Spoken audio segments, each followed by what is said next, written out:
Australia series সবসময় আমাদের জন্য চ্যালেঞ্জ। আমরা খালি না, অন্যান্য টেস্ট প্লেয়িং যারা আছে সবার জন্য কিন্তু অস্ট্রেলিয়ার মাটিতে খেলা অবশ্যই চ্যালেঞ্জিং এবং অনেক টাফ টাইম যায়। তো সেই হিসাবে আমরা অনেক দিন পরে যাচ্ছি ওখানে খেলতে, আমাদের জন্য যথেষ্ট চ্যালেঞ্জ। এবং আমি মনে করি যে অনেকগুলি ইনজুরি কনসার্ন আছে টিমের মধ্যে, সব কিছু মিলে আমরা চাইবো যে আমরা ভালো ক্রিকেটটা খেলার জন্য।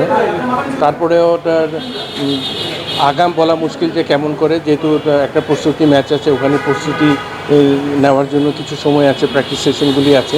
তো আমি আশা করি যে অবশ্যই চ্যালেঞ্জিং, তারপরে চাইবো যে আমরা একটা প্রতিটা দিন যাতে আমরা একটা ভালো ক্রিকেট খেলতে পারি।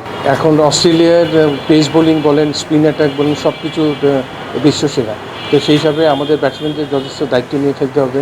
তার সাথে সাথে টোটাল টিম পারফরমেন্স যেটা দরকার, ব্যাটিং, বোলিং, ফিল্ডিং সব দিক দিয়ে কিন্তু সব ডিপার্টমেন্টেই ভালো দিক কিন্তু আশা করতে হবে।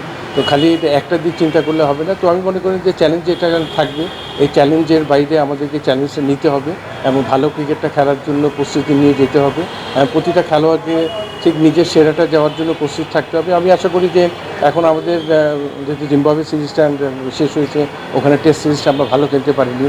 তো আমার মনে হয় যে এখানে এসে কিছুদিন সময় পাচ্ছে, তারপরে অস্ট্রেলিয়া গিয়ে যতটুকু সময় নিজেদেরকে যত তাড়াতাড়ি প্রস্তুত করতে পারবে, তারপরে গিয়ে সেরা খেলাটা খেলুক, এটা আমরা চাচ্ছি। আপনি দেখেন, বাম হাতি ডান হাতি এটা কোনো ব্যাপার না। এখানে কিন্তু সেরা ব্যাটার যারা আছে এদেরকে নিয়ে কিন্তু টিম ম্যানেজমেন্ট আগাবে। তো টিম ম্যানেজমেন্ট একটা প্ল্যান করে অলরেডি করেছেন অস্ট্রেলিয়া সিরিজের জন্য, ঠিক ওইভাবে চিন্তা ভাবনা করে ওরা যাবে। এটা আমার বিশ্বাস যে এখানে বাঁহাতি ডানহাতি বড় বিষয় না, বড় বিষয় হলো যে বামহাতি যারাই খেলছে এটা নিজেদেরকে সে সেলফ অ্যাসিস্ট করে ভালো প্ল্যান করে ব্যাটিং করবে অস্ট্রেলিয়ান বোলারদের, সেটাই আমরা দিক দেখি। যে কোনো খেলোয়াড়ের জন্য যে কোনো সুযোগ কিন্তু একটা বিরাট ব্যাপার।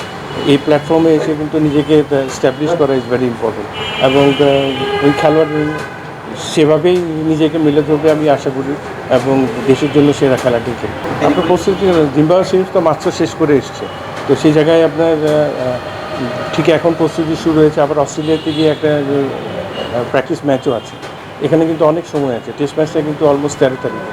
তো সেই হিসাবে আমি মনে করি যে প্রস্তুতি যতটুকু সময় আছে, প্রচুর সময় আছে একটা দল তৈরি হওয়ার জন্য।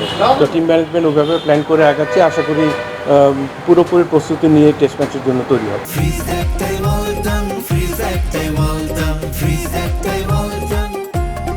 আপনি দেখেন, যে কোনো খেলোয়াড়ের সেরা সময়ে কিন্তু সেরা পারফরমেন্সটা সবাই আশা করে এবং ওকে সবসময় যখন ফিট থাকে তখন চিন্তাভাবনা করে যে প্রত্যেকটা ফর্মেটেই খেলাবে। তো ওটা সে তো এক ফর্মেটের প্লেয়ার, সে 3 ফর্মেটের প্লেয়ার। তো সেই হিসাবে ফিটনেসের ইনজুরির যে কোনো খেলোয়াড়ের হতে পারে, যে কোনো প্র্যাকটিসে হতে পারে, এখন ম্যাচে হচ্ছে, এমনিও হতে পারে।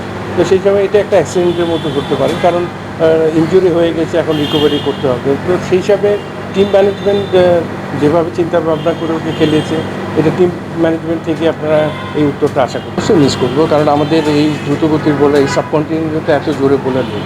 তো সেই হিসাবে অস্ট্রেলিয়ার মাটিতে এটা আমাদের একটা সুযোগ ছিল, এই সুযোগটা আমরা দেখতে পারিনি। তো আগামীতে ইনশাল্লাহ আবার দেখব। আপনি এখান থেকে ঠিক বলা মুশকিল, কারণ আমাদের ফাস্ট বোলিং ইউনিট আজকে প্রায় 4-5 বছর ধরেই কিন্তু একটা ভালো অবস্থানে আছে এবং টেস্ট ম্যাচগুলিতে যথেষ্ট ভালো বল করে দিচ্ছে। তো আমি আশা করি যে আমাদের এখন যারা যাচ্ছে ওদেরও ক্যাপাবিলিটি আছে ভালো বোলিং করার এবং ওদের কাছ থেকে ভালো কিছু দেখতে পাবো।